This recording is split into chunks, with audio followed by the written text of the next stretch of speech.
You open that ledger, feel its weight tilt memory toward indictment.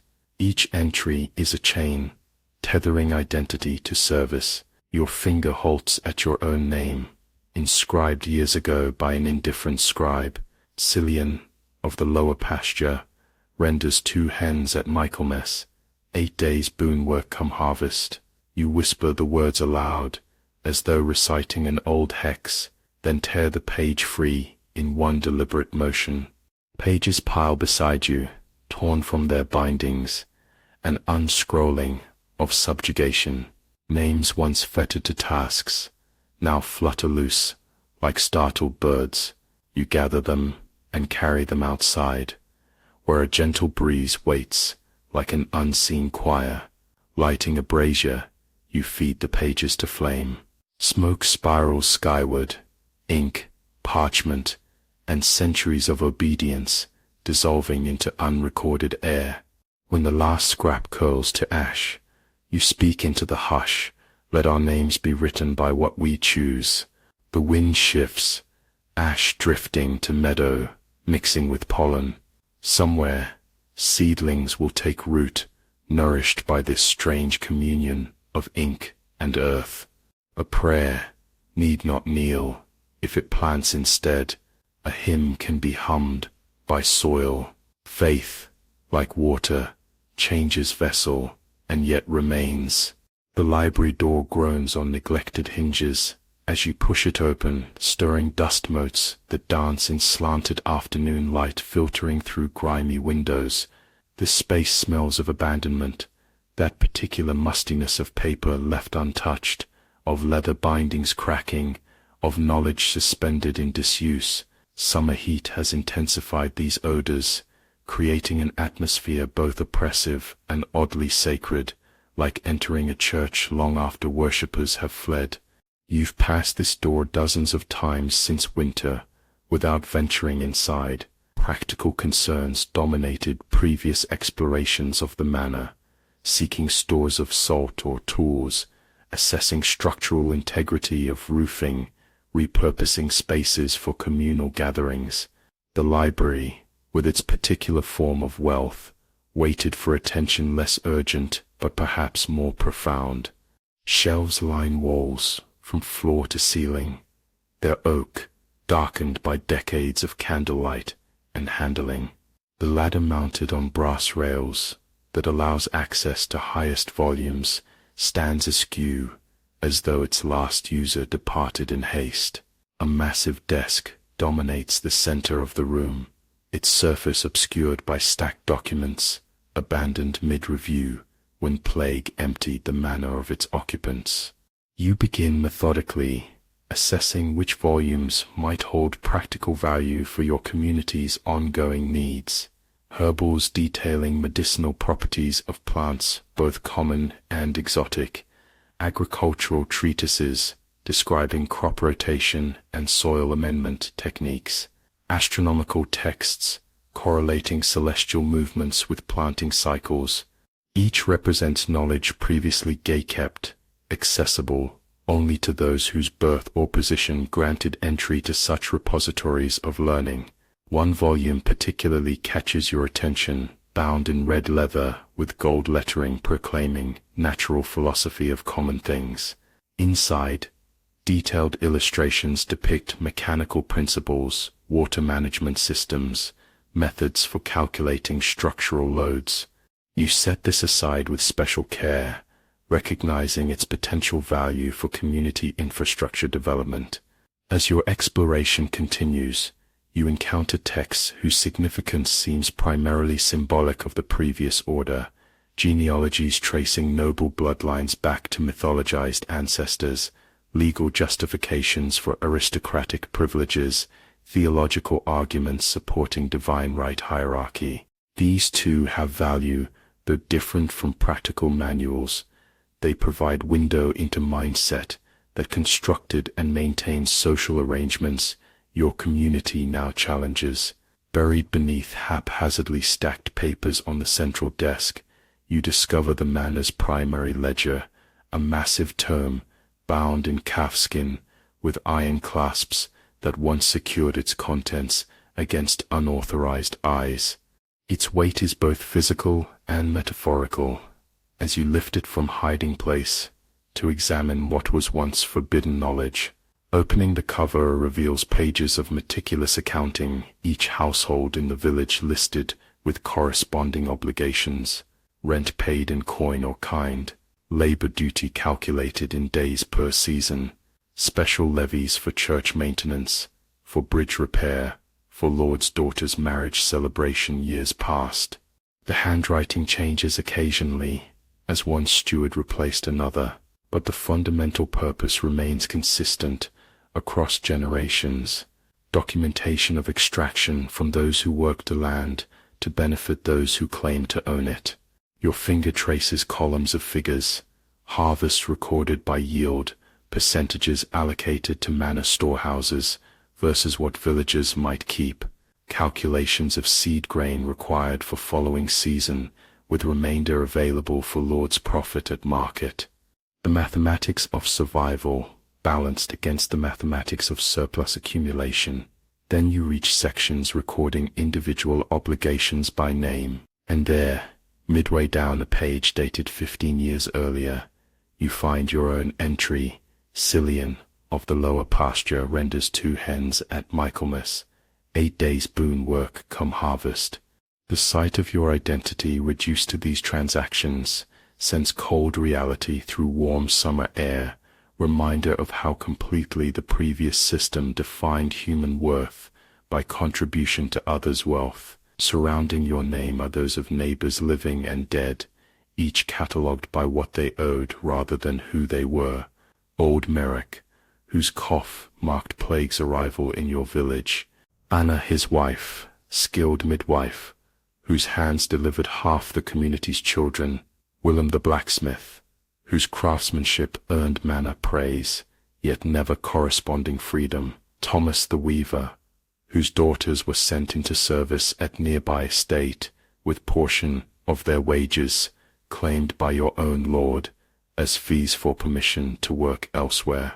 The ledger transforms from historical document to something visceral, a tangible record of constraint disguised as natural order. Each name represents not just individual, but entire lineage, bound to perpetual obligation, generation after generation, defined not by their humanity, but by their utility, to those claiming authority, through accident of birth and inherited violence. Something shifts inside you, impulse beyond rational thought, and you tear the page containing your name from the ledger's binding.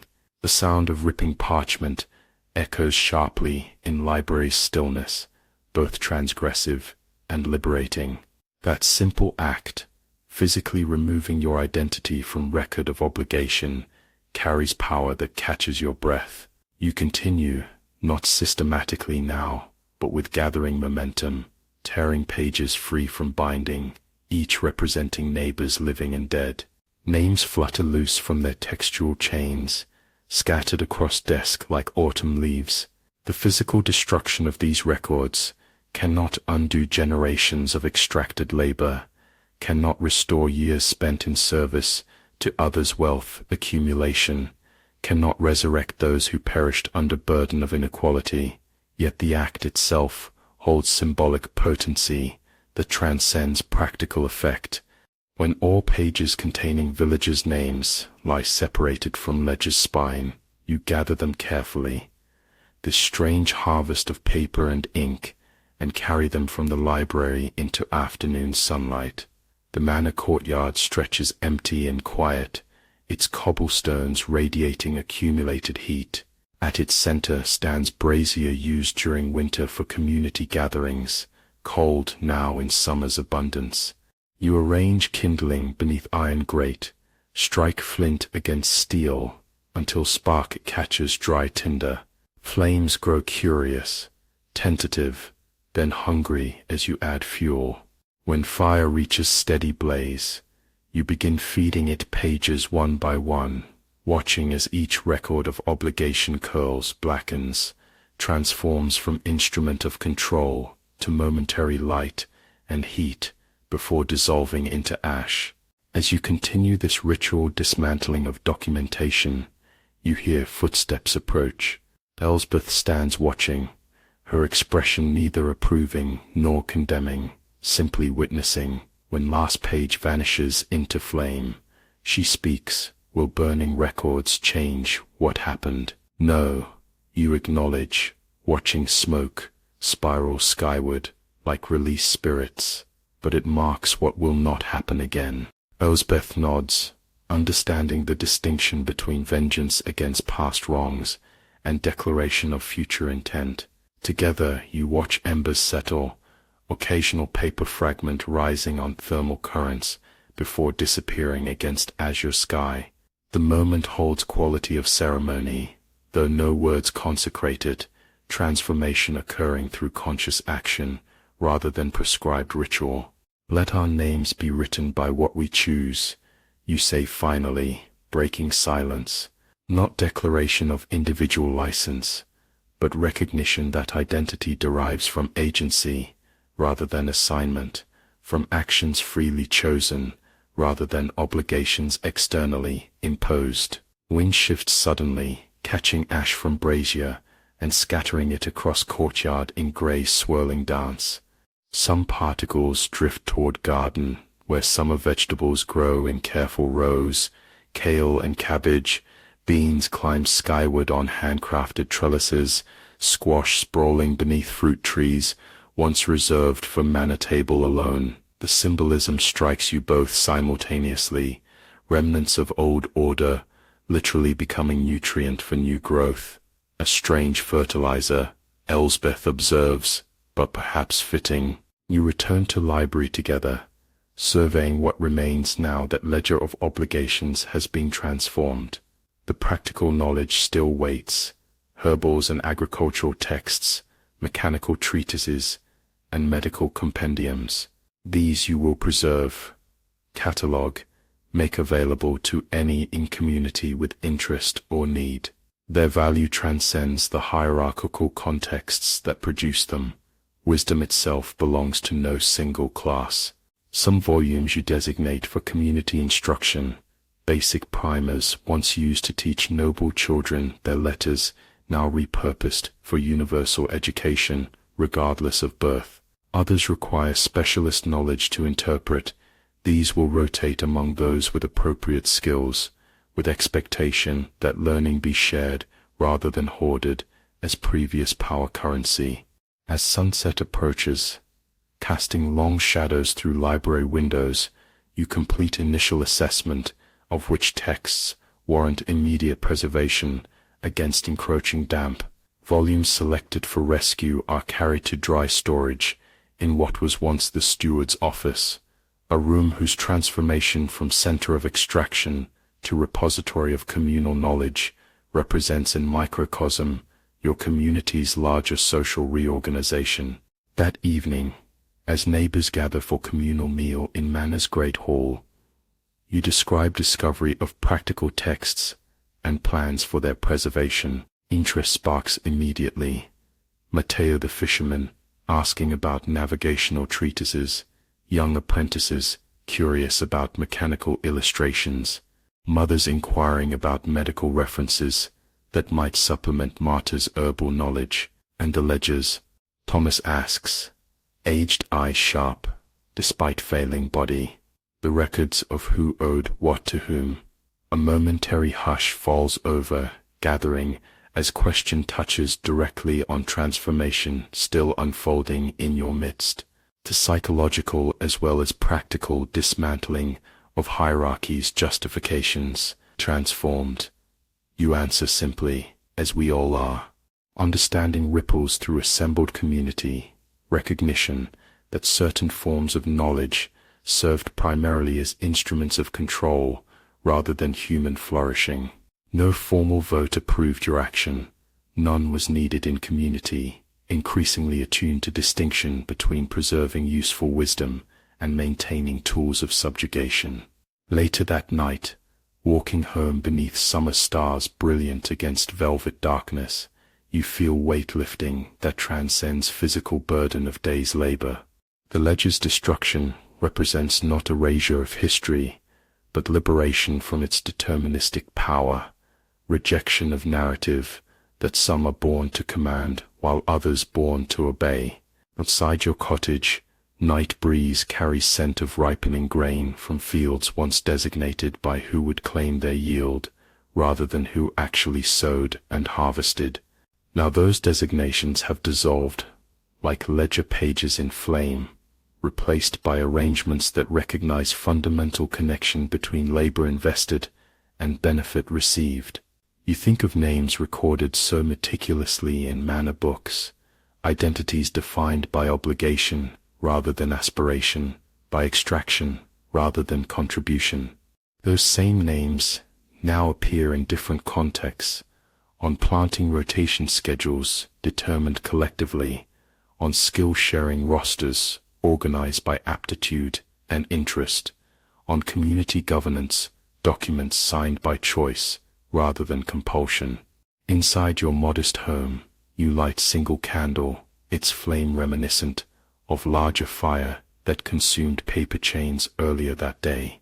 By its illumination, you remove small journal from hiding place beneath floorboard, your own private record begun during plague's first wave and maintained through subsequent seasons of transformation. Unlike manor ledger with its columns of obligations, your pages contain observations, questions, hopes, fears, human complexity absent from official documentation. You record days' events, not as final accounting but as ongoing inquiry into what might be possible when humans organize around mutual flourishing rather than hierarchical extraction. You write, not just for yourself, but for those who might come after, testament that alternatives existed, that conscious choice shaped outcomes, that inheritance of absence became possibility rather than merely loss. Whether these words survive to influence future generations remains uncertain. Their creation nonetheless represents act of faith that human arrangements can evolve toward greater justice when space opens for reimagining. As sleep approaches, candle guttering in night breeze through open window, you recognize paradox inherent in day's symbolic action. Destruction of certain knowledge potentially enables creation of different wisdom. The ledger's flames released not just smoke but possibility, oxygen for social arrangements based on fundamentally different understanding of what humans owe one another. A prayer need not kneel if it plants. Instead, your actions today contained elements of both devotion and cultivation, reverence for human dignity, expressed through clearing ground for new growth. No cathedral witnessed this worship, yet something sacred inhabited the transformation of obligations record into nourishment for whatever comes next. Tomorrow will bring continued labor in fields approaching harvest readiness, practical concerns, irrigation during summer heat, protection against occasional marauders, preparation for eventual winter, still dominate daily existence. Yet beneath these tangible activities flows current of conceptual transformation, at least equally significant, the ongoing reimagining of social relationships, once accepted as fixed and natural. The ledger's ashes have already begun their integration into soil, invisible yet participant in cycles of growth and decay that transcend human arrangements. Similarly, the ideas released through your community's experiment about governance without coercion, about value determined by contribution rather than birth, about knowledge as common resource rather than power currency, have begun dispersing beyond valley boundaries through trader networks and refugee testimonies. Whether these conceptual seeds find fertile ground elsewhere remains for history to reveal. For tonight, it is enough to have cleared space within yourself and your immediate community, to have demonstrated, however temporarily, that alternatives exist to arrangements once accepted as inevitable as sunrise. Faith, like water, changes vessel, yet remains itself. The belief in human capacity for just relationship has not disappeared, but merely transformed from institutional religion, justifying hierarchy, to lived practice, demonstrating possibility of commons-based governance. The vessel changed. The essential yearning for right relationship continues. Outside, night creatures sing their ancient songs, rhythms that predate human social arrangements and will continue long after current experiments succeed or fail. This continuity offers strange comfort, the recognition that all human systems exist within larger patterns that both constrain and support our brief innovations. Sleep finally claims you, dreams populated, not by burning pages, but by growing things, fields yielding harvests, distributed according to need, children learning letters previously forbidden to their class, communities organizing around mutual aid rather than competitive advantage. Whether these visions represent prophecy or merely hope, they nourish spirit as tangibly as tomorrow's bread will sustain body. The wind shifts again, carrying ash particles imperceptible distances. Some will settle in soil where future generations plant crops unknowing of their origin.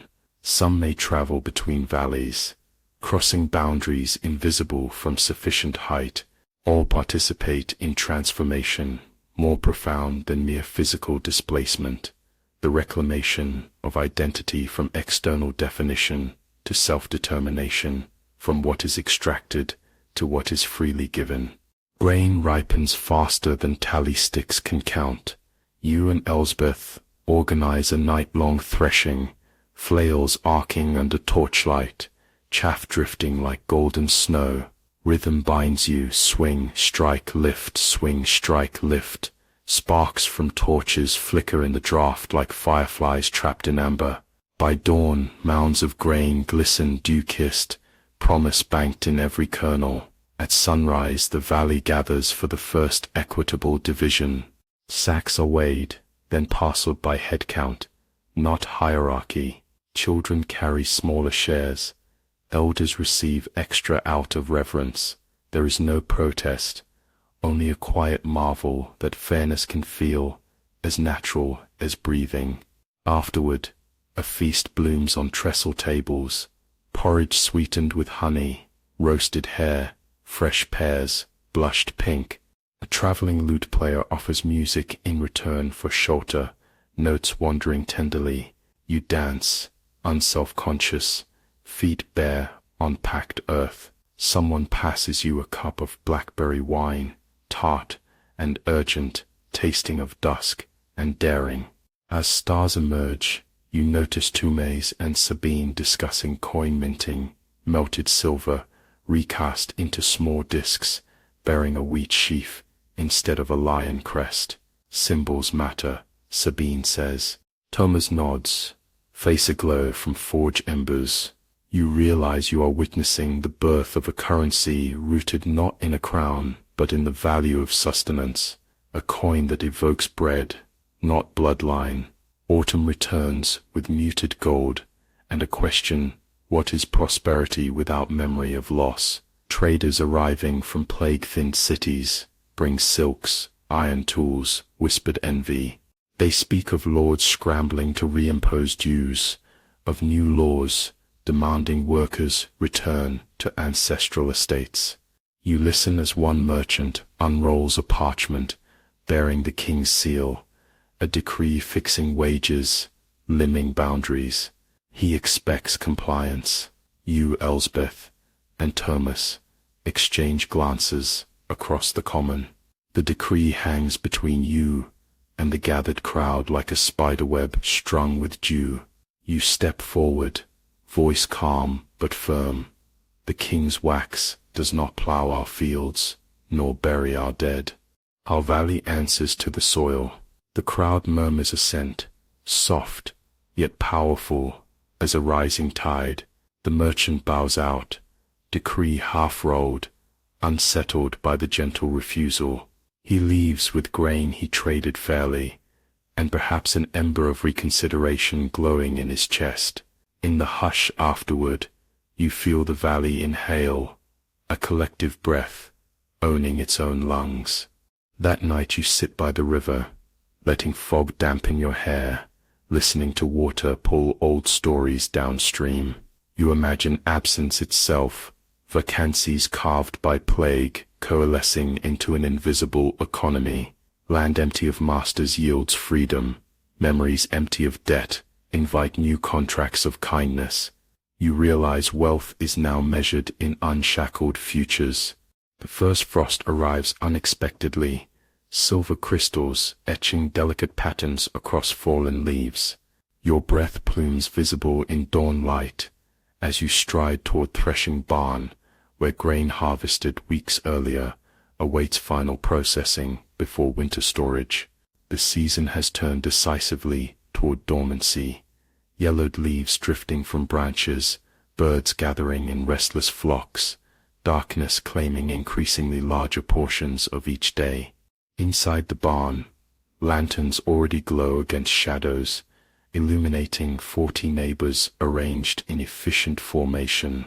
Some wield flails with practiced rhythm, others sift chaff from grain using woven screens, still others fill sacks with the precious result of summer's growth and autumn's labor.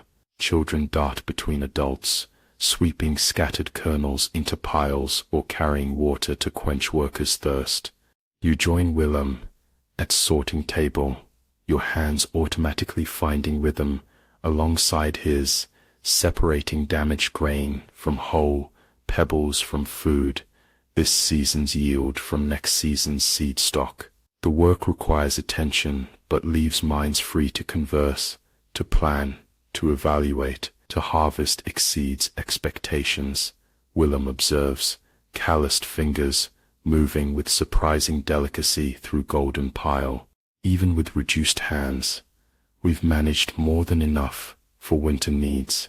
The methods from that agricultural treatise proved effective, you reply, thinking of knowledge reclaimed from Manor Library months earlier, particularly the guidance on timing planting by moon phases rather than calendar dates. Willem nods, appreciation for practical results, transcending any theoretical skepticism about source. Throughout this first year of self-governance, your community has pragmatically incorporated useful knowledge, regardless of origin, while rejecting underlying justifications for hierarchy that often accompanied such wisdom. What concerns me, he continues more quietly, is not quantity but decision-making about distribution. Last winter we shared scarcity equally because crisis demanded it. Will abundance prove more challenging to our principles? His question cuts to heart of experiment. Your community continues developing governance based on mutual aid rather than extraction, on contribution rather than birthright. Theory translated smoothly enough during plague's immediate aftermath, when survival necessity overrode individual ambition. Whether these arrangements survive prosperity remains untested. That's why Elsbeth suggested night-long threshing culminating in communal distribution, you remind him. Not just practical efficiency, but ceremonial recognition that harvest results from collective effort, not individual claim. The work continues through day into evening, rhythm accelerating as completion approaches. Additional neighbors join as other tasks finish, garden gleaning, apple pressing, firewood stacking, until barn pulses with synchronized activity, bodies moving in concert like components of single organism. Conversation flows alongside labor, jokes easing physical strain, stories connecting present effort to ancestral wisdom, planning for winter needs. As darkness falls completely, torches are lit, their golden light transforming ordinary agricultural processing into something approaching ritual. Shadows leap against barn walls, sparks rise toward rafters, faces glow with exertion and flickering illumination. Music emerges organically, first wordless humming, matching labor's rhythm, then someone produces drum fashioned from stretched leather over barrel hoop. Finally, Thomas's grandson unpacks loot traded from merchant weeks earlier. The mood shifts subtly, still focused on necessary work, but infused with celebratory recognition of abundance after seasons of uncertainty. Children who began day helping now dance between grain piles, their energy infectious. Elders who contributed what strength they could now tell stories of harvests past, contextualizing present effort within longer community memory. Near midnight, with stars brilliant through open barn doors, final flail strikes sound against threshing floor. A momentary hush falls as all recognize milestone reached, tangible culmination of years planning, planting, tending, harvesting. Then spontaneous cheer erupts, echoing against rafters, spilling into night air, carrying emotional release after months of disciplined effort. We've done it, Elsbeth declares, standing amid golden mounds that represent security against winter's coming scarcity, not as lords commanding labor, not as serfs fulfilling obligation, but as free people choosing mutual flourishing. Nietzsche words name transformation, undergirding physical achievement, the shift from extractive relationship with both land and neighbors to reciprocal covenant honoring interdependence. The grain surrounding you represents not just caloric sustenance, but embodiment of social principles your community continues refining through daily practice. What follows feels both spontaneous and inevitable, a celebration emerging directly from labor's completion rather than imposed by external schedule or authority. Trestle tables appear, assembled from boards stored along barn walls. Food materializes, bread baked that morning, cheese aged since spring milking, vegetables gleaned from gardens, entering dormancy, meat from recent hunting expeditions. Wine flows, fermented from summer berries, its tartness matching autumn's brisk temperament. No formal announcement dictates feast's beginning. No high table separates elite from common. No portion depends on status or birth. Instead, arrangement emerges organically. Elders seated comfortably near warmth, parents helping children navigate serving themselves, those who prepared food finally resting, while others ensure their plates fill first. The pattern manifests covenant principles through practical action rather than abstract declaration. As night deepens toward dawn, the celebration evolves. The traveling lute player who arrived days earlier, seeking temporary shelter, demonstrates virtuosity that transforms simple barn into concert hall. His fingers coax melodies, speaking to universal experiences, love, loss, hope, perseverance, transcending specific circumstance, while somehow perfectly expressing your community's particular journey. Dancing erupts, not formal patterns requiring instruction, but spontaneous movement, responding directly to music and companionship. You find yourself partnered variously with neighbors of all ages, each exchange brief yet meaningful connection, affirming shared humanity beyond functional roles. Children mimic adults until exhaustion claims them. They curl like puppies on grain sacks along barn's periphery, watched over collectively rather than divided by family unit. Near dawn, as celebration finally quiets toward contemplation, Elsbeth rises to address gathered community. Her voice, though soft, carries clearly through hushed barn, her words emerging not as command, but as articulation of collective understanding. Tomorrow we divide what we've harvested, she begins, gesturing toward grain mounds still awaiting final sorting and storage. This requires care beyond mere mathematics. As heads nod, recognition that distribution embodies values more profound than equal division. Children require sustenance for growth. Elders deserve security after lifetime contribution. Those performing physically demanding winter tasks need additional calories, Pregnant women carry future requiring special consideration. We've discussed various approaches. Elsbeth continues. Weight allocated by household head count. Standard portion with supplements based on special circumstance. Complete pooling with meals prepared communally. Each option had been debated through autumn evenings, not as abstract philosophy, but as practical implementation of commitment to mutual thriving. The discussion involved everyone from eldest grandfather to children old enough to comprehend consequences, embodying governance principles established during Spring Covenant. What we've decided, she concludes, incorporates wisdom from all suggestions, basic security for everyone regardless of contribution, recognition of differing needs based on age, health, pregnancy, particular labor, reserves held communally for emergencies or unexpected arrivals, seed grain protected for spring planting, regardless of winter hardship. No formal vote confirms this arrangement. Your decision-making process, having evolved toward consensus rather than majority rule. Instead, quiet murmurs of agreement ripple through gathering, occasional questions seeking clarification rather than challenging fundamental approach.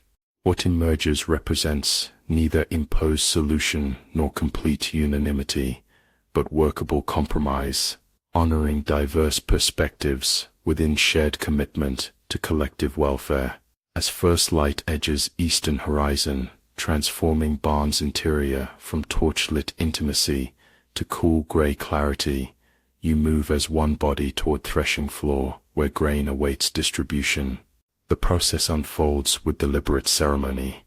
Elsbeth and Willem overseeing measurement, Thomas recording amounts in ledger that tracks resources rather than obligations, children participating by carrying smaller sacks to waiting recipients, elders blessing each portion with traditional harvest prayers adapted to new social context. The sun breaks fully above horizon as final allotments are distributed. Golden light streams through barn doors, illuminating scene that would have been unimaginable just seasons earlier.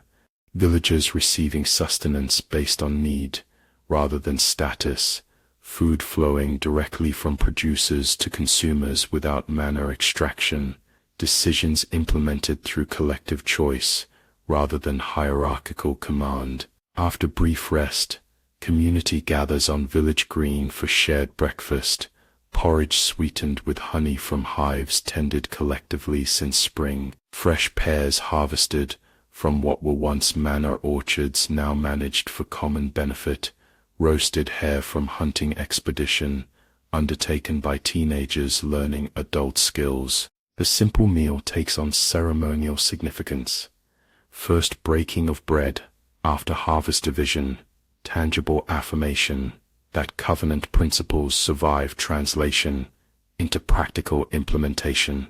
As meal concludes, something unexpected occurs. Thomas the traveling smith, who chose to settle in your community, rises from his place, gesturing for attention. In his hands he holds small objects that catch morning light with metallic gleam. "I've been working with Sabine," he announces, naming woman who previously created candles but has since expanded her crafts to include metal working. "We believe community that manages its own food might also benefit from managing its own exchange medium." He opens his palm to reveal small silver discs, crude compared to royal coinage, but unmistakably currency. Each bears simple design, stylized wheat sheaf on one side, valley's distinctive twin peaks on reverse. The symbolism requires no explanation to those gathered, representation of sustenance and place, rather than ruler's profile that traditionally legitimizes money's value. "Silver melted from manor ornaments," Thomas explains, "recast as tokens representing agreed value for trading beyond our immediate needs. For exchanges within community, we need no coins. our covenant covers mutual provision. But for relations with outside traders, for specialized goods we cannot produce ourselves, the innovation hangs in morning air, both practical solution and profound conceptual statement. Currency itself is not new. What transforms these metal discs from mere convenience to revolutionary tool is their origin in collective resources rather than royal authority, their symbolism rooted in actual value creation rather than abstract power. Symbols matter, Sabine adds, rising to stand beside Thomas, her weathered face, normally serious with concentration on intricate tasks, breaks into rare smile. What we choose to represent value reflects what we truly value. Murmurs ripple through gathered community, not rejection, but consideration of implications. These coins represent step beyond internal reorganization toward engagement with wider world, on terms reflecting your own values, rather than merely accommodating external systems. The potential for both expanded trade and increased scrutiny from traditional authorities is immediately apparent to all. You exchange glances with Elsbeth and Willem across the gathering. The unspoken question transmits clearly: are we prepared for consequences of such visible departure from expected arrangements? The equally wordless answer comes through slight nods. We cannot remain isolated indefinitely. Better to engage on our own terms than await imposition of old patterns. Discussion follows. Practical questions about metal purity, about quantity minted, about exchange rates with traditional currency, about who, if anyone, would regulate circulation. The conversation exemplifies covenant governance in action, all voices contributing perspective, collective wisdom emerging through deliberation rather than decree, practical implementation shaped by shared principles rather than individual interest. By midday, provisional agreement emerges, limited initial minting to avoid attracting unwanted attention, careful introduction through trusted trading partners, values pegged to tangible goods, bushel of wheat, yard of cloth, rather than arbitrary designation, community oversight rather than designated monetary authority. What began as Smith's innovation becomes collective enterprise through process of incorporation into covenant framework. That afternoon, as traders from neighboring regions arrive for exchange of seasonal goods, your community's evolution becomes visible to external observers. Merchants who previously dealt with manor steward or village headman now encounter community representatives operating according to different principles. Haggling gives way to straightforward valuation of goods based on labor required for production and community need rather than profit maximization. One particular merchant, silver-bearded man, whose annual circuit has included your valley for decades, unrolls parchment bearing royal seal after completing his trading. His expression suggests reluctance mingled with obligation as he announces, "I am required to read this proclamation in all settlements along my route." The document contains what many have anticipated through summer rumors, royal decree attempting to restore pre-plague economic arrangements despite radically altered circumstances. Workers must accept wages at levels established before demographic collapse. Tenants must resume traditional services to landholders regardless of interim arrangements. Unauthorized occupation of noble properties constitutes criminal trespass, subject to severe punishment. The decree hangs between merchant and gathered villagers like spiderweb strung with morning dew, delicate yet potentially entangling, beautiful in abstract pattern yet designed to capture unwary. Its language wraps harsh economic reality in flowery references to natural order, divine arrangement, necessity of hierarchy for social stability. After a moment of weighted silence, you step forward, not claiming authority, but accepting responsibility as one among many covenant participants. Your response emerges not from personal decision, but from countless discussions throughout seasons of shared governance, from principles articulated in spring and refined through daily practice. The king's wax does not plow our fields, you state simply, voice calm, yet carrying clearly across village green, nor bury our dead, our valley answers to the soil.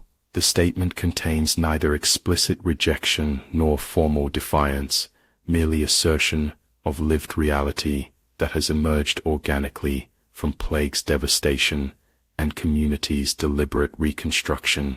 Royal authority remains abstract concept, while everyday survival depends on direct relationship with land and neighbors. The distinction reveals fundamental disconnect between governance claiming legitimacy through distant tradition versus arrangements emerging from immediate necessity and mutual consent. Murmurs of assent rise from gathered villagers, not hostile shouting or revolutionary declaration, but collective affirmation of shared understanding. The power in this response lies precisely in its gentleness, the quiet confidence of those who have discovered alternative arrangements, working effectively in practice rather than mere theoretical opposition. The merchant's reaction reveals much about wider world beyond your valley borders. Initial surprise passes quickly, replaced by thoughtful reassessment regarding community before him. He carefully rolls parchment without comment regarding your response, then completes his trading with same fairness demonstrated before decrees reading. As he prepares departure, he accepts cup of blackberry wine offered in traditional gesture of hospitality toward travelers. I've read this decree in 7 villages before yours, he confides quietly, wine loosening natural caution. Responses vary from fearful compliance to outright rejection. Yours is first I've encountered, where alternative seems already functioning rather than merely imagined. He departs bearing not just fairly traded goods, but impression of community organized according to principles fundamentally different from traditional hierarchy, yet demonstrably effective in practical terms. Whether this impression transforms into increased external interest, supportive or threatening, remains uncertain as his wagon disappears down Valley Road. That evening, as autumn darkness falls earlier than previous weeks, you find yourself drawn to riverbank, where mist rises from water still warm from summer, while air cools toward winter. The contradictory meeting of elements creates ethereal boundary layer, neither fully liquid nor gaseous, neither completely transparent nor opaque. This liminal quality perfectly matches your contemplative mood after days' significant encounters. You sit beside flowing water, allowing its constant movement to carry your thoughts. The river existed before human settlement, before manorial arrangement, before plague's arrival, before your community's covenant. It will continue long after current social experiment succeeds or fails, after current generation returns to soil, after perhaps even memory of these particular arrangements fades from human record.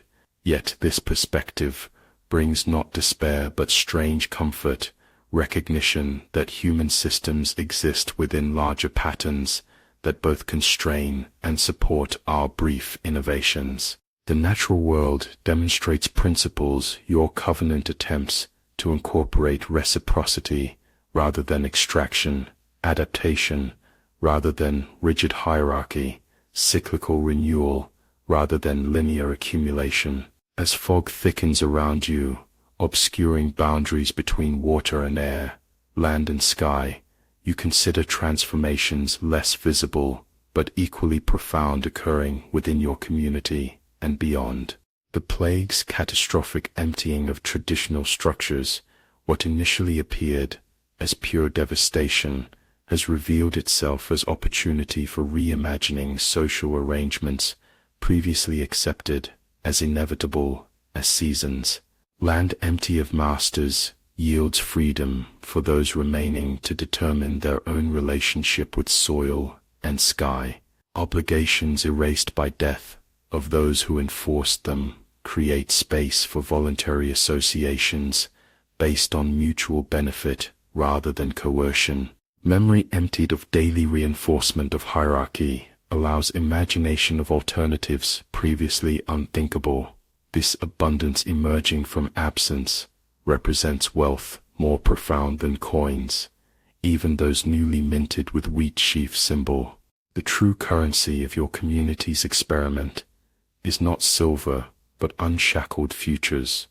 The possibility that children currently sleeping in redistributed cottages might grow up without internalizing limitations previously imposed by birth status, might develop capacities previously suppressed by necessity of endless labor serving others' accumulation. Water continues flowing past, pulling reflections downstream, carrying fallen leaves toward distant sea.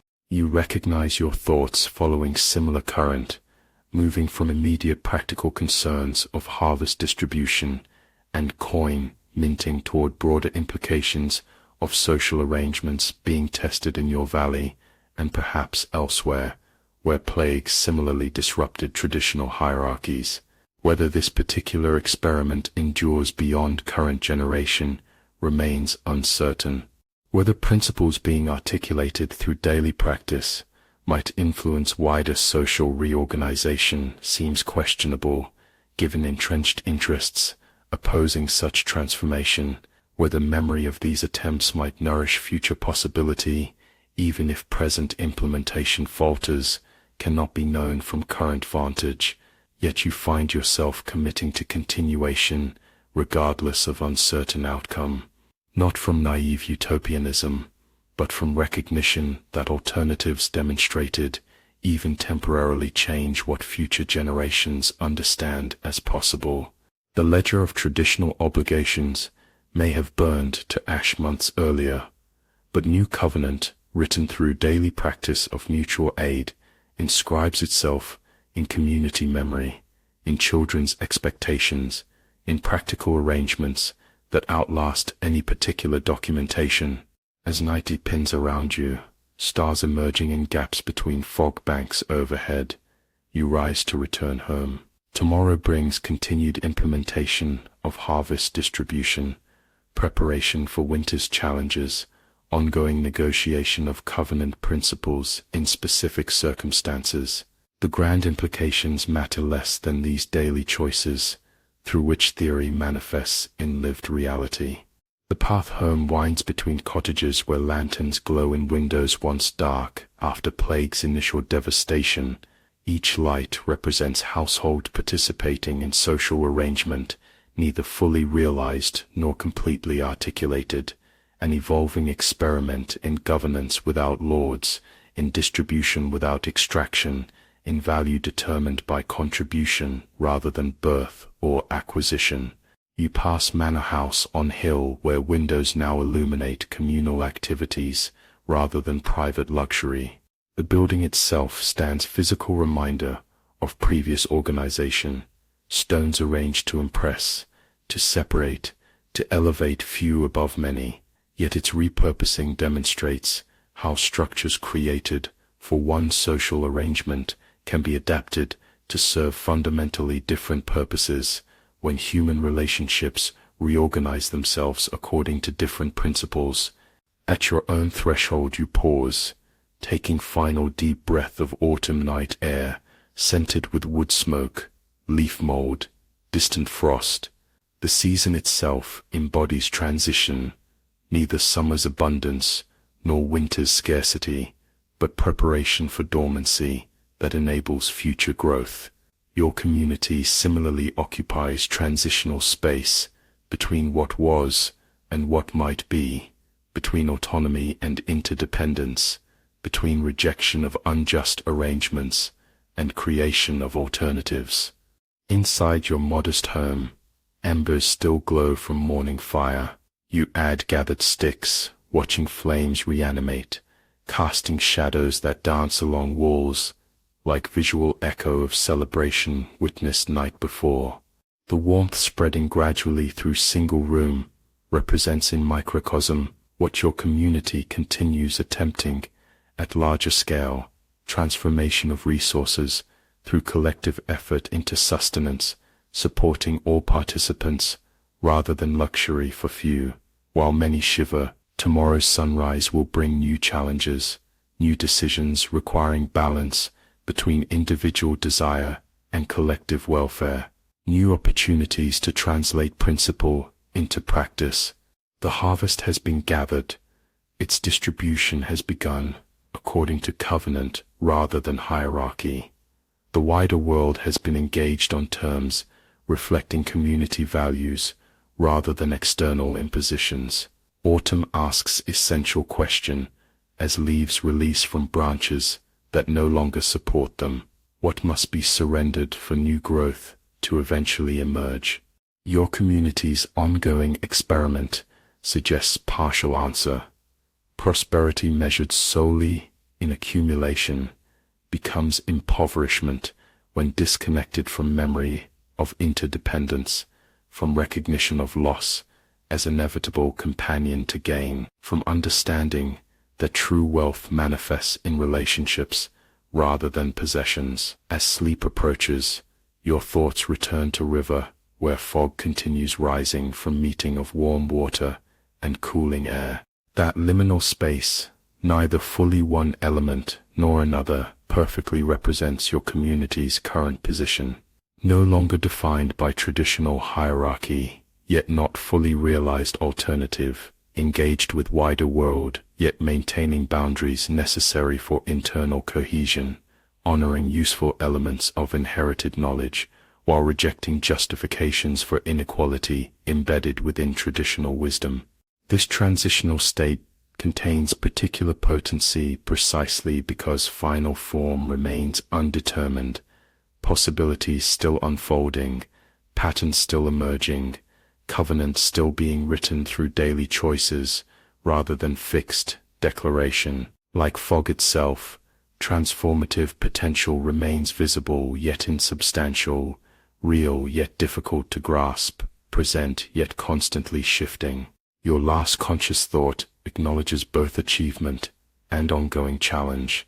The harvest has been gathered and distributed equitably, tangible demonstration that alternative arrangements function practically, yet harder seasons approach, winter's scarcity, possible external threats, internal tensions inevitable in any human community, regardless of governing principles. The covenant will be tested, not just through abundance, but through hardship. Its resilience depends not on perfection, but on adaptability, on commitment, renewed through practice, rather than merely declared. Outside, night deepens toward its center. Inside, sleep claims you with dreams, not of what has been accomplished, but what remains possible, unshackled futures, taking root in soil, nourished by absence, transformed to opportunity. Snow hushes the world again, yet this hush is different, no longer shrouded in dread, but quilted with preparation.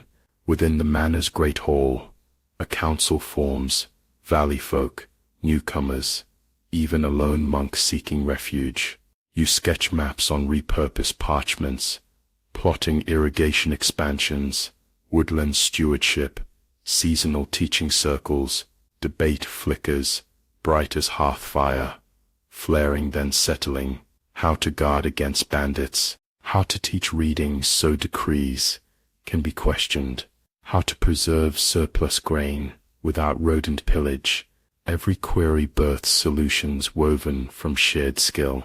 At midnight, while snow taps the windows like muted applause, you write an accord titled The Winter Treaty of Common Burdens. It proclaims that any labor-giving life belongs to all lives that benefit. Signatures bloom, some shaky, some bold, beneath the words. When the monk affixes the last flourish, candlelight catches in wet ink, and for a heartbeat the treaty seems to glow. Sealing the pact, you extinguish the candles one by one. Darkness folds around you like velvet, but each breath feels alight with certainty. Outside, flakes keep falling, quiet as feathers from a sleeping swan. The first snow arrives with deceptive gentleness, flakes drifting down like apple blossoms in spring, each unique crystal melting upon contact with earth, still holding autumn's residual warmth. By nightfall, however, accumulation begins in earnest.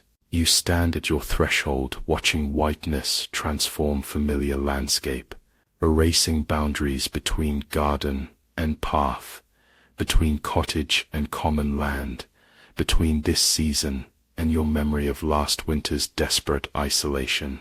This time, preparation, rather than panic, guides your community's response to seasonal shift. Woodpiles stand neatly stacked beside each dwelling, seasoned through summer to burn clean and hot. Root cellars bulge with vegetables bedded in sand, apples wrapped individually in straw, preserved meats hanging from rafters beyond reach of curious mice. Drain secured after harvest undergoes regular inspection for moisture or infestation, protected by communal investment in proper storage. More significant than physical preparation is psychological readiness, the difference between facing winter as victim versus approaching it as participant in natural cycle, requiring particular adaptations. Children no longer fear hunger's gnaw, but anticipate storytelling evenings around communal fires. Elders contribute knowledge about weather predictions and traditional crafts suited to indoor months. Young adults organize rotation for checking on vulnerable neighbors during storms, for maintaining paths between dwellings, for managing shared resources. When heavy snowfall finally seals the valley in earnest, drifts piling against north-facing walls, paths requiring daily clearing, brook surfaces freezing into fantastical sculptures, the great hall at Manor House becomes community's natural gathering point. Its size accommodates larger groups than any cottage. Its central hearth, designed for aristocratic impression, now serves practical purpose of warming maximum number with minimum fuel. Its location atop village's small rise makes it accessible even when lower paths become temporarily impassable. On this particular evening, with snow falling steadily outside leaded glass windows, the whole hosts extended council meeting, not emergency response, but deliberate planning session, looking beyond winter toward community's continued development. 40 adults arrange themselves around tables configured in rough circle, rather than traditional hierarchy placing lord at head position. Children occupy floor space near hearth, alternating between attentive listening and quiet games involving carved wooden figures and stone counters. Candles illuminate faces, representing valleys' transformed demographics, original villagers who survived plague, newcomers who joined during spring, trading, refugees from communities where traditional authority reasserted itself harshly, even solitary monk who arrived autumn's end, seeking different expression of spiritual principles than monastery hierarchy permitted. This diversity brings perspectives impossible in homogeneous community, each contribution shaped by particular combination of experience and aspiration. Willem opens discussion with practical assessment of community's current state. We've secured physical necessities for winter, food stores sufficient allowing for unexpected duration, fuel adequate with conservative usage, medicines prepared by Marta with assistance from Brother Thomas. He nods toward Monk whose herbal knowledge complements midwife's traditional remedies. Now we must consider longer-term questions, while snow provides opportunity for extended deliberation. What follows demonstrates governance evolution since Spring Covenant, discussion structured yet fluid, leadership rotating according to topic rather than fixed authority, disagreement expressed respectfully, with focus on issue rather than personality. The process itself embodies principles articulated in founding document, each voice heard, though not all advice taken, decisions affecting all made by all, skills valued regardless of source, maps spread across central table, some salvaged from manor archives, others drawn from collective memory and recent exploration. These represent not just geographic features, but communities expanding conceptual territory, irrigation possibilities beyond traditional field boundaries, woodland management areas previously reserved for lords' hunting pleasure, potential locations for specialized workshops as skills diversify, defensive considerations should external authorities eventually challenge your autonomy. Water management presents most immediate opportunity for improvement. Elsbeth suggests finger tracing blue lines representing streams flowing through valley. The agricultural treatise rescued from library describes techniques for controlling flow through seasons, holding excess during spring melt, for use during summer dry periods. Discussion follows regarding labor requirements, materials needed, potential complications from altering natural watercourses. Those with relevant experience offer practical insights. Others raise questions, ensuring thorough consideration before decisions solidify. The conversation exemplifies covenant principles in action, technical knowledge valued regardless of source, impact on all community members considered, long-term sustainability prioritized over immediate convenience. As evening progresses, focus shifts from practical infrastructure to less tangible but equally essential community development. Thomas the Weaver, now serving primarily as elder statesman due to physical limitations, raises concern close to his heart. Knowledge preservation and expansion requires systematic approach. Currently, skills transfer happens haphazardly, apprenticeship arrangements developing organically, children learning primarily from parents, reading limited to those with previous instruction. His observation prompts discussion about formal education, previously available only to noble children or those entering church service, but now recognized as essential for community self-determination.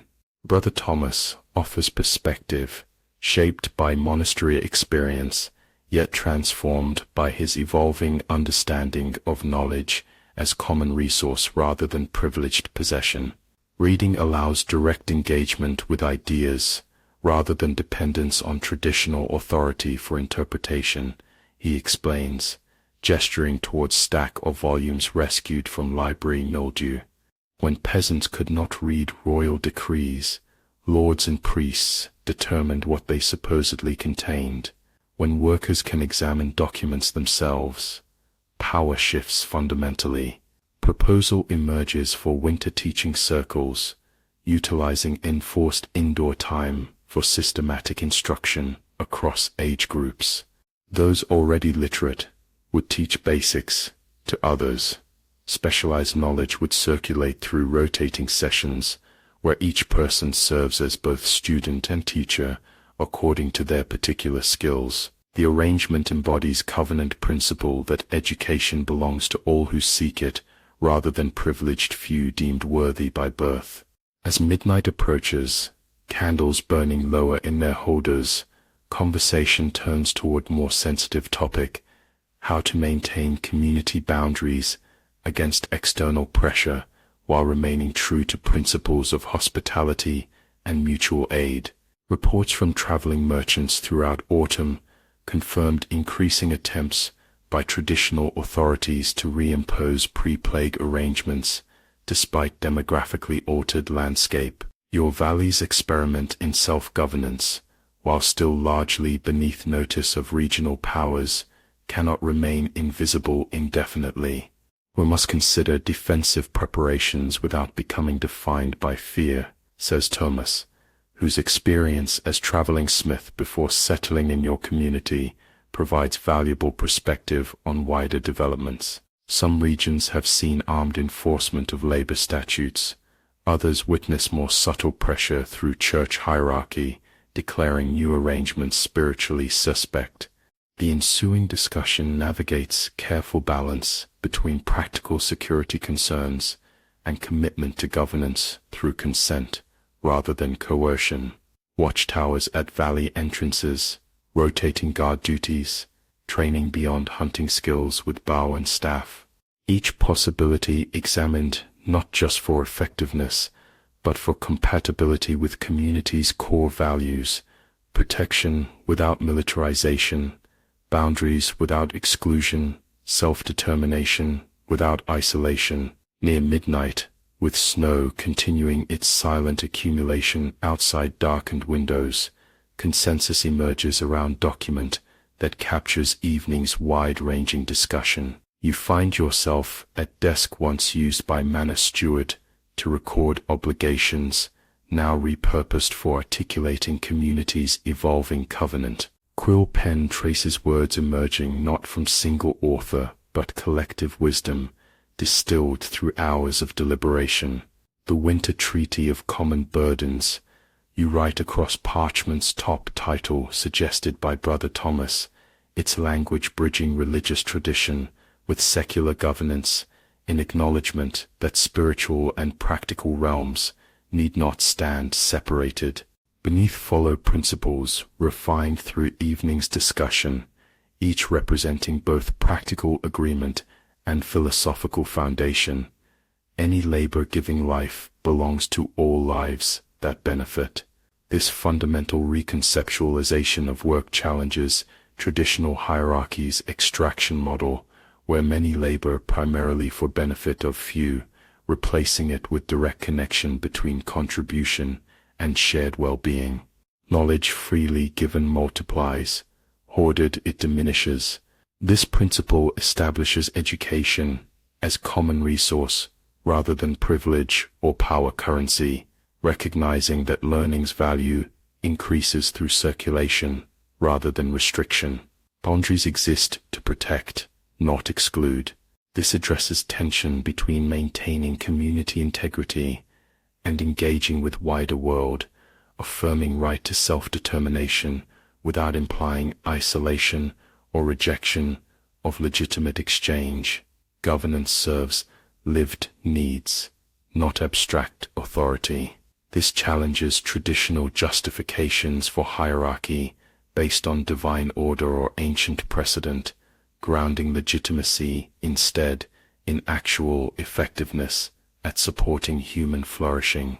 Earth holds no owner, but lends itself to respectful use. This reconceives relationship with land, replacing extraction mentality with stewardship model, recognizing current generation's obligation to both ancestors and descendants. Each principle receives elaboration, addressing practical implementation while maintaining flexibility for adaptation to changing circumstances. The document represents not final declaration, but articulation of evolving understanding, covenant that lives through practice rather than mere adherence to written code. When content meets collective approval, signature space awaits at bottom, not single authoritative mark, but communal endorsement. Those present approach one by one, some writing full names with practiced hand, others making simpler marks representing identity through symbol rather than letter. Children adding their signatures alongside parents in recognition that covenant binds future as well as present. When Brother Thomas adds final flourish, as witness representing connection to traditions beyond valley, candle flame briefly intensifies, catching fresh ink, so document seems momentarily illuminated from within rather than merely by external light. Willem speaks into hush that follows completion.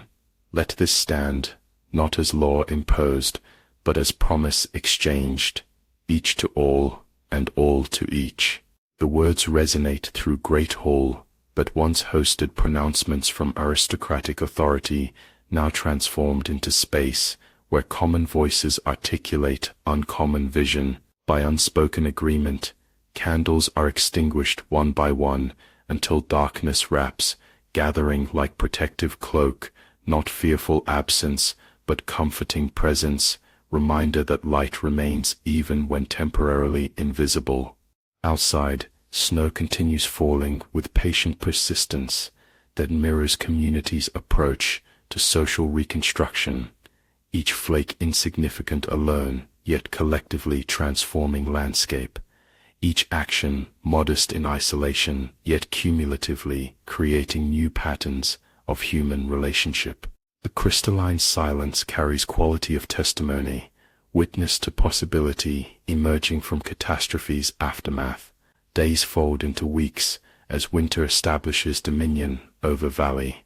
The rhythm of life contracts, focusing on essentials, maintaining warmth, preserving food stores, caring for vulnerable community members, finding purpose in confined circumstances. Yet, within these limitations, cultural flowering occurs that would have been impossible under previous arrangements, where survival labor commanded nearly all waking hours.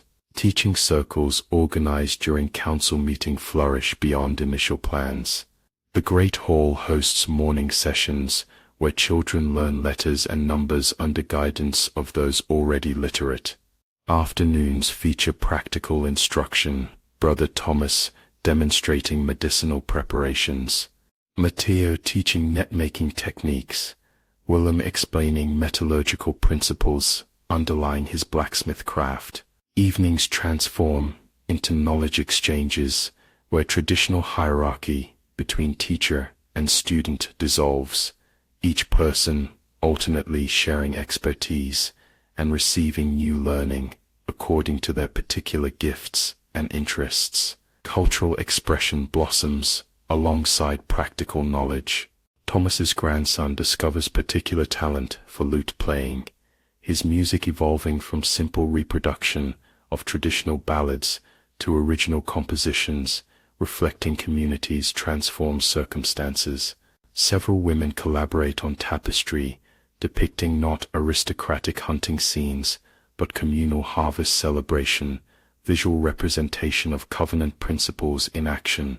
Children perform dramatizations of both ancient stories and recent experiences, their natural creativity channeled into communal meaning-making, rather than suppressed for adult convenience. Throughout these winter activities, subtle yet significant shift occurs in relationship between individual and collective. Unlike forced uniformity that might superficially resemble cooperation, your community's approach encourages distinct contribution within shared framework, each person developing their unique capacities precisely because basic security no longer depends on conformity to rigid expectations. The resulting diversity enriches everyone precisely because it emerges voluntarily, rather than through specialized caste designations or competitive status seeking. Brother Thomas observes this distinction one evening, as you sit together in quieter corner, while animated discussion about spring planting innovations occupies majority of gathered community. His monastic background provides perspective on different attempts to balance individual and collective throughout Christian tradition. What you're creating here differs fundamentally from both extremes I've witnessed elsewhere, he reflects, voice pitched for private conversation despite surrounding activity. Unlike monastery, where individual subordinates entirely to community rule, yet unlike manor, where atomized families struggle primarily for their own survival while Lord extracts surplus, we're still discovering the balance. You acknowledge, watching interaction across room where conflict about irrigation priority has emerged, yet remains contained within respectful exchange, rather than escalating into personalized antagonism. Some days it feels fragile, dependent on continued goodwill that hardship might eventually erode. Thomas smiles, the expression softening features shaped by decades of ascetic practice before plague disrupted his monastic community. All human arrangements contain fragility. He reminds you, what matters is not perfection, but capacity for repair when inevitable tears occur in social fabric. His observation highlights quality distinguishing your evolving governance from previous hierarchical structure, not absence of conflict, but different approach to its resolution. Where Lord's authority once imposed settlement through command regardless of underlying justice, your community's covenant establishes framework for addressing grievances through mutual recognition of shared humanity despite disagreement.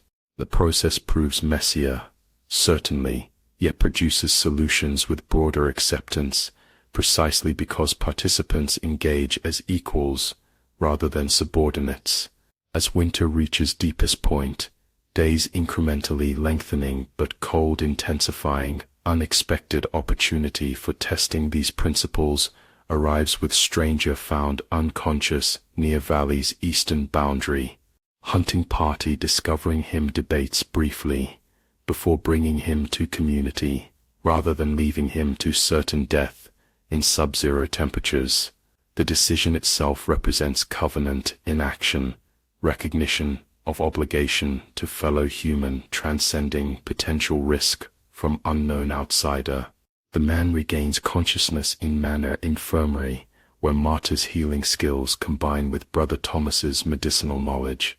His story emerges gradually as strength returns, tale of flight from neighboring region, where restored Lord enforces harsh penalties against former serfs, who briefly governed themselves during his plague-induced absence. The refugee brings troubling news, systematic efforts to restore pre-plague hierarchy, gaining momentum across several counties, coordinated action between noble families, despite traditional rivalries, church authorities generally supporting re-establishment of natural orders, with notable exceptions where local priests sided with commons. His presence catalyzes community discussion, more pointed than theoretical planning conducted previously. The refugee's experience transforms abstract consideration of defensive measures into immediate question. Does covenant protection extend to those fleeing oppression elsewhere? If so, how many can be absorbed before straining resources? What responsibility do current members bear toward those still struggling under reinstated hierarchy in other regions? The debate occupies several consecutive evenings, positions evolving as perspectives exchange through respectful consideration rather than hardening through antagonistic entrenchment. Brother Thomas provides historical context from church archives, previous social upheavals following disasters where momentary inversions of hierarchy eventually reversed, yet left lasting alterations in social contract. Elsbeth offers practical assessment of resource capacity for accepting additional community members. Willem outlines defensive considerations. Should accepting refugees attract attention from authorities seeking their return? Decision emerges not through formal vote, but through conversation, arriving at position most could genuinely support limited acceptance of refugees, demonstrating compatibility with covenant principles, with numbers determined by practical resource constraints rather than fear or abstract policy. The resolution represents governance maturation, moving beyond convenient consensus possible in homogeneous group toward robust decision-making capable of incorporating genuine diversity while maintaining coherent community identity. The refugee himself, gradually integrated into daily activities as health permits, offers perspective valuable precisely because externally formed, yet sympathetic to your experiment. His observations highlight aspects of your arrangements invisible to those immersed within them daily, particularly how decision-making processes embody principles of dignity and reciprocity, even when discussing mundane matters like firewood allocation or mealtime scheduling. In my village, he explains during evening gathering where winter stories traditionally entertain while conserving precious candles, we attempted similar governance after our Lord fled plague, but without formal articulation of principles. Old habits reasserted themselves, strongest voices dominated decisions, traditional gender divisions persisted, unquestioned, resources distributed according to prior status, despite different contributions. His testimony provides both affirmation of your community's deliberate covenant-making and warning about vulnerabilities requiring ongoing attention.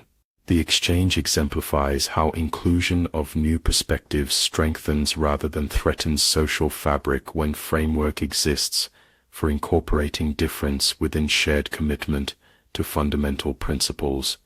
As February yields reluctantly toward March, with snow still blanketing landscape, but quality of light suggesting winter's eventual surrender, your community engages in stock-taking beyond material inventory. Evening discussions evaluate not just remaining food stores and fuel supplies, but covenant implementation throughout confined winter months. Has governance remained transparent during necessary compression of activities? Have vulnerable members received protection without paternalism? Has knowledge truly circulated rather than consolidating with previously advantaged? This collective self-examination represents perhaps most significant departure from traditional social organization. The willingness to question arrangements rather than relying on appeals to tradition or authority to justify existing patterns.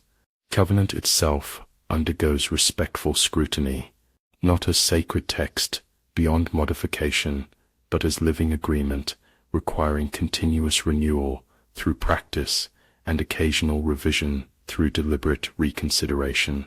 On winter's final true night, eve of equinox, when darkness and light stand momentarily balanced, before spring's gradual ascendance, community gathers once more in Great Hall. The space has transformed through seasons' occupation.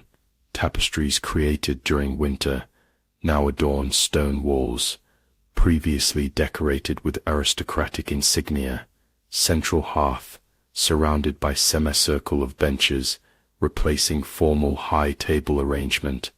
Windows cleaned of centuries of smoke accumulation, allowing starlight to complement candle flame. Willem rises to address gathering, not from position of authority, but as voice articulating collective assessment. We have weathered winter, not merely as survivors, but as creators. He begins, gestures encompassing physical space and human assembly equally.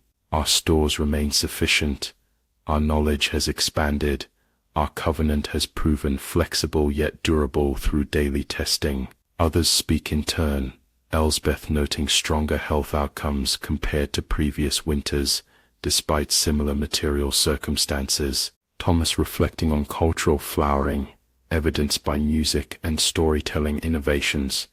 Brother Thomas offering perspective on theological implications of governance through mutual recognition rather than hierarchical command.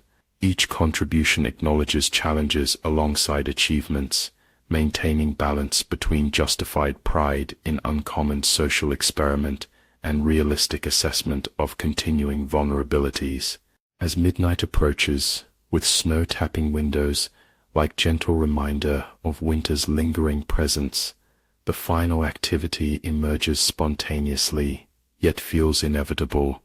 Each person approaching winter treaty, document displayed centrally throughout season, touching parchment briefly, while speaking simple phrase, "I carry this forward." The gesture transforms abstract principles into personal commitment renewed through conscious choice rather than mere habit or external obligation.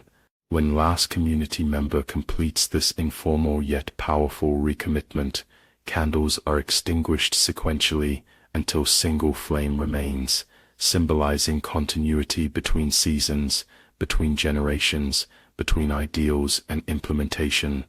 Darkness envelops gathering, not as absence but as presence, space of possibility, where imagination continues working, even when temporarily invisible.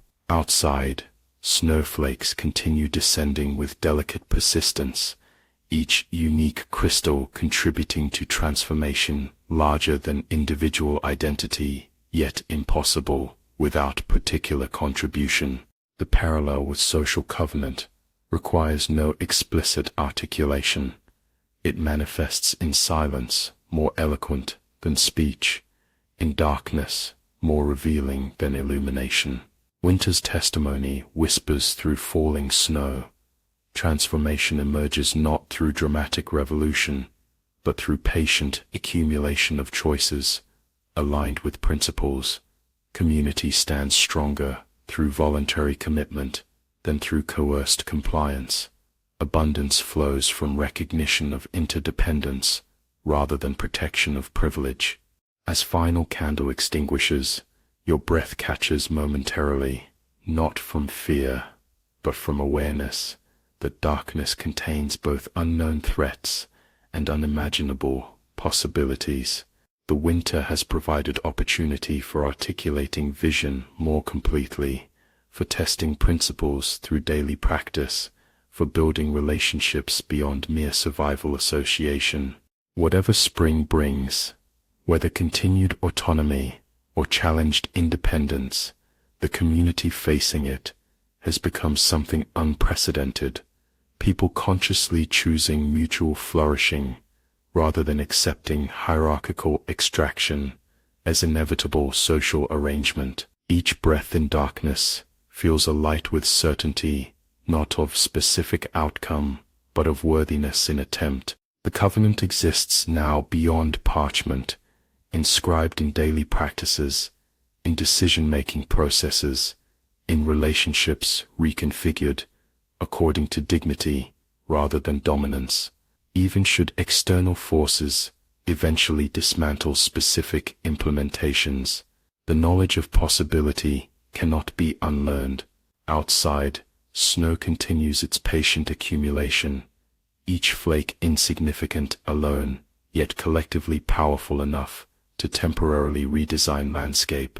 Similarly, each choice, each interaction, each implementation of covenant principles gradually accumulates into social landscape, fundamentally altered from what plague initially emptied. The testimony stands silent, yet undeniable. Another way is possible. Roots remember every winter they've endured, and still they rise in spring. So will you. A new spring stirs, but not all echoes are sweet. Riders bearing banners of a neighboring baron clatter to your border, armored voices demanding reinstatement of dues for lands he claims. You and Elsbeth meet them at the old stone bridge. Behind you stand dozens of valley folk, unarmed yet steady, shoulders squared by seasons of self-made worth. The baron's envoy recites dictates. You let the words spill like spilled grain, then offer a reply. The plague paid our ransom. Silence drops, heavy. You do not threaten violence. You state fact. The envoy's gaze travels the silent crowd, faces bronzed by labor, eyes clear, posture serene.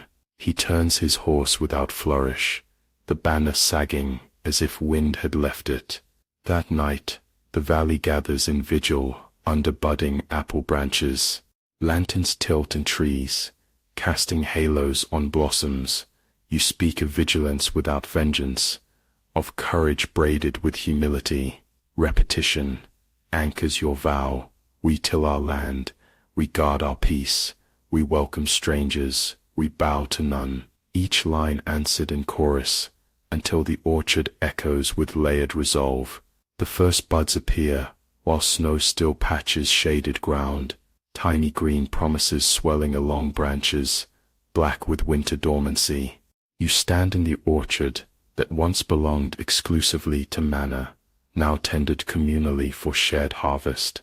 Last autumn's covenant principles manifest in practical arrangements for this critical transition season: collective responsibility for pruning, for grafting new varieties, traded from merchants, for protecting blossoms from late frosts that might devastate potential abundance. Morning mist rises from earth, warming under strengthening sun. The air carries scent of soil, awakening, of growth, stirring beneath surface appearances. Birds return from southern wintering, announce territorial claims, with melody more insistent than mere beauty requires. Life reasserts itself with determination that transcends individual survival, that speaks to species continuity beyond particular circumstances.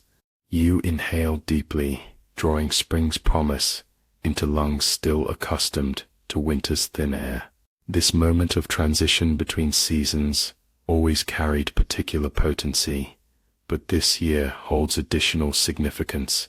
First complete cycle since plague emptied traditional authority structures and community began conscious social reconstruction. The anniversary invites both celebration of survival and assessment of experiment's sustainability against inevitable challenges. As if summoned by such reflection, Willem approaches through orchard rows, his expression suggesting news requiring immediate attention rather than routine consultation. Before speaking, he gestures toward village center, where unusual activity has already drawn community members from morning tasks. Riders at the bridge, he states simply, Baron Thornfield's insignia on their banners. The information settles like stone in still pond, immediate impact, surrounded by expanding implications. Baron Thornfield, not your valley's traditional lord who perished during plague's early sweep, but neighboring aristocrat whose lands adjoin your eastern boundary. His arrival represents what many anticipated during winter planning sessions: traditional authority attempting reassertion over territories functioning autonomously since demographic collapse undermined previous enforcement capacity. You walk with Willem toward village center, where community has begun gathering spontaneously, information traveling through established communication networks with efficiency born of practice. Elsbeth joins you, her daughter balanced on hip, despite growing too large for such transport. Physical connection providing mutual reassurance in moment of uncertainty. How many, you ask Willem, as you stride toward bridge that forms natural boundary and defensive position at valley's main entrance. 6 mounted, lead rider carries formal standard, appear to be envoy rather than immediate military threat. Willem's assessment reflects both blacksmith's practical evaluation and community's defensive preparation coordinators' strategic thinking roles that evolved organically through winter planning rather than formal appointment. By time you reach bridge, several dozen community members have assembled, not through emergency summons, but through recognition that significant development affects all and therefore requires collective witness, if not immediate participation, in response. The gathering itself demonstrates covenant principles in action: information shared openly, presence voluntary yet expected for matters of communal importance, leadership emerging through relationship rather than designation. Across stone bridge narrow enough to prevent more than 2 horses riding abreast, the envoy waits, patience suggesting confidence rather than uncertainty. Their appearance confirms Willem's assessment: formal diplomatic approach rather than military confrontation. Lead rider's tabard displays Baron Thornfield's crest, falcon clutching arrows, symbolism of predatory authority, unmistakable though unlikely intentionally ironic. The moment carries weight beyond specific interaction. First formal contact between your community's self-governance and traditional authority structure that previously defined regional social organization. Behind envoy stretches not merely physical road, but conceptual connection to systems built on hierarchy, extraction, inherited privilege, all elements your covenant explicitly rejected through both declaration and implementation. You and Elsbeth step forward together, not claiming exclusive authority to engage, but acknowledging roles as articulate representatives whose actions reflect collective rather than personal position. Behind you, community members arrange themselves not in hierarchical formation, but organic grouping that communicates solidarity without militaristic overtone. The envoy's leader speaks first, voice projecting with practiced formality.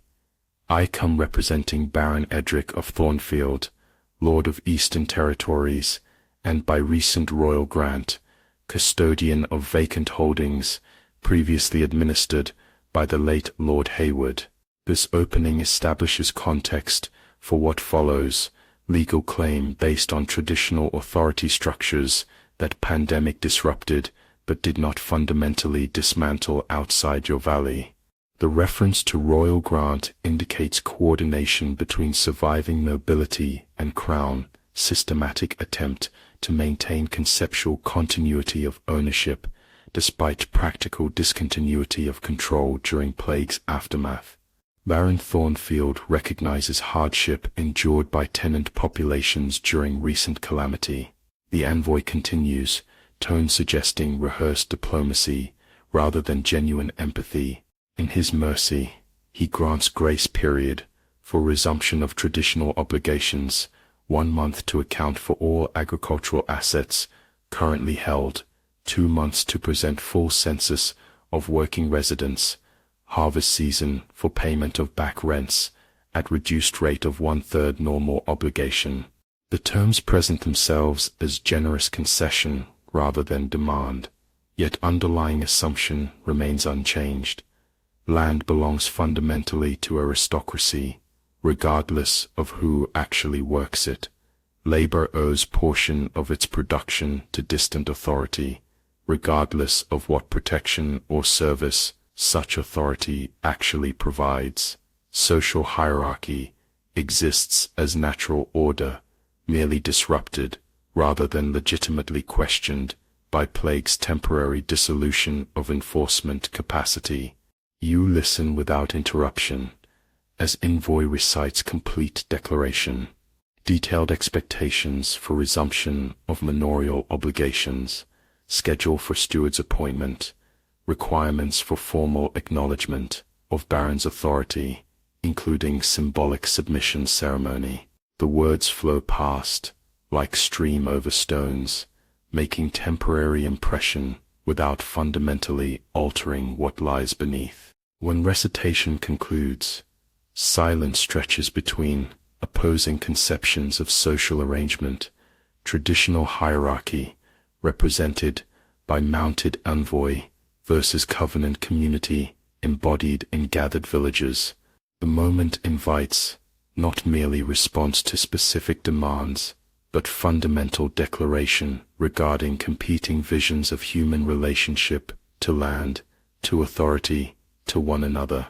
Your reply emerges not from personal decision, but from countless discussions throughout seasons of shared governance, winter treaty principles, articulated through daily practice, full harvest, distributed according to need rather than status, summer labor, organized through mutual agreement rather than extraction, the spring planting conducted as communal investment rather than required service. The plague paid our ransom, you state simply.